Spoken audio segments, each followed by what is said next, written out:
Okay, I am going to make shepherd's pie. I am Dorothy Louise Beasley. I live in Manitoba, Canada. I've been married to the same fellow for 46 years.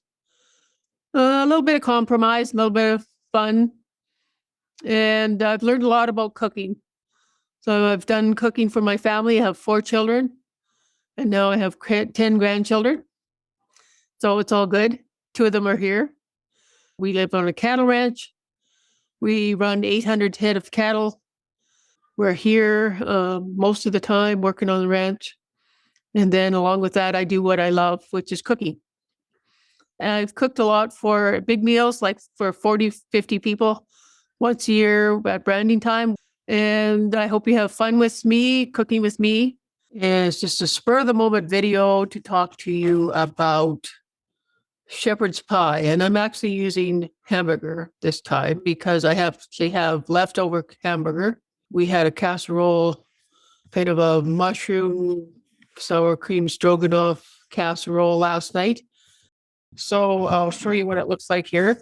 I've just put the stroganoff hamburger meal and then mix in the mixed vegetables. So I've just actually put them right in with the meat.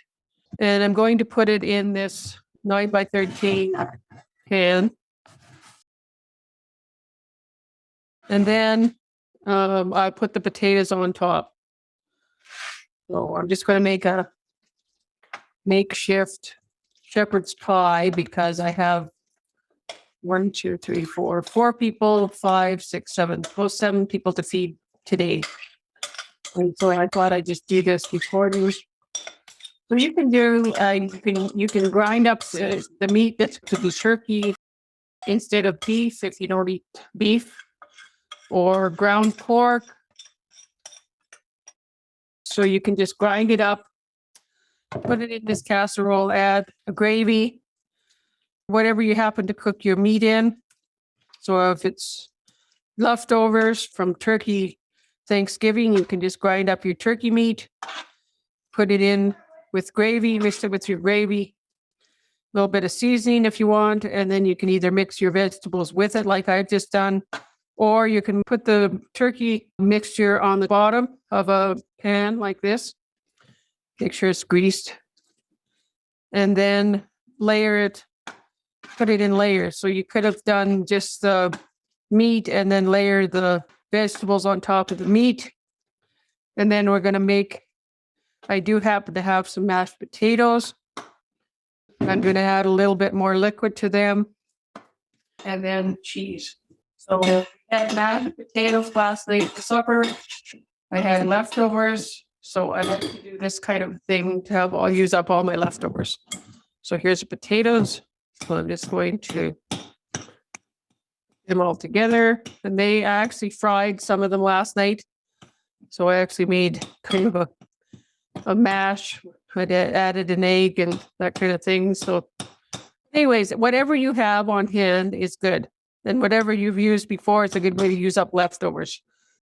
Anything like even just regular potatoes you can use and mash them up, add a little bit of milk so they're a little bit creamy.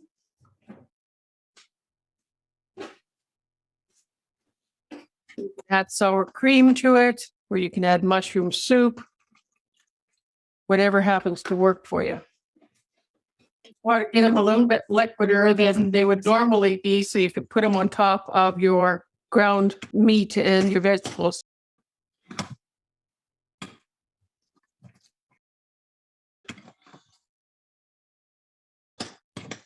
Just make sure that you stir enough.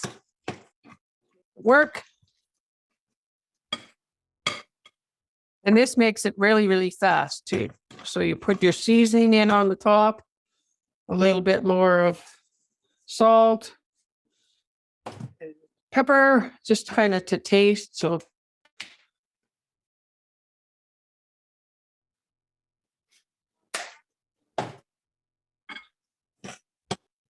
here we go. This is what it looks like.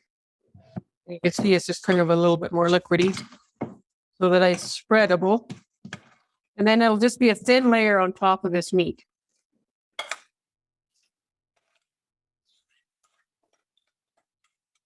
And if you happen to have stuffing or anything like that too, with what I said in the recipe, you can also add a little bit of stuffing as well. Either add it to the top, just below the cheese, or you can add it in with your meat. So whichever you prefer. Just spreading it around so I can just kind of top the meat. You can put it in a smaller container too, just depending on what you have available. You can make it in smaller containers, like so if you're going to freeze it, then it'll work that way too. That's maybe sometimes a little bit more economical because then you can use that dish for meals in the future. You don't need to make this big of a container of pie.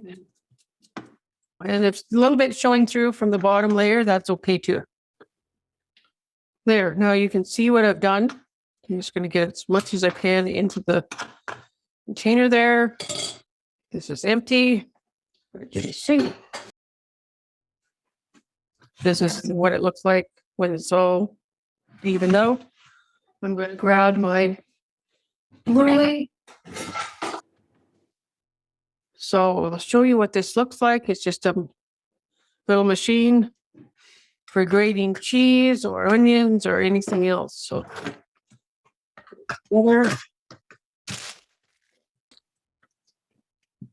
you can see I don't really use proportions in all of my recipe or whatever. I just kind of make do with what I think it needs. And then, but for you, it's best to begin with to use the proportions.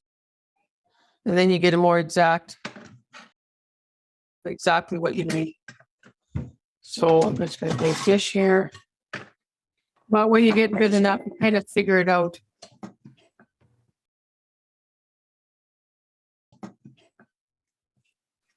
See what this is doing? It's just grating the cheese. Really, really easy. And it's called a mouli, M-O-U-L-Y. And it's kind of an antique. So I don't know if they still make them. Like you can find them on eBay or something like that because they're kind of an antique. You can see, I'm just going to put it over here.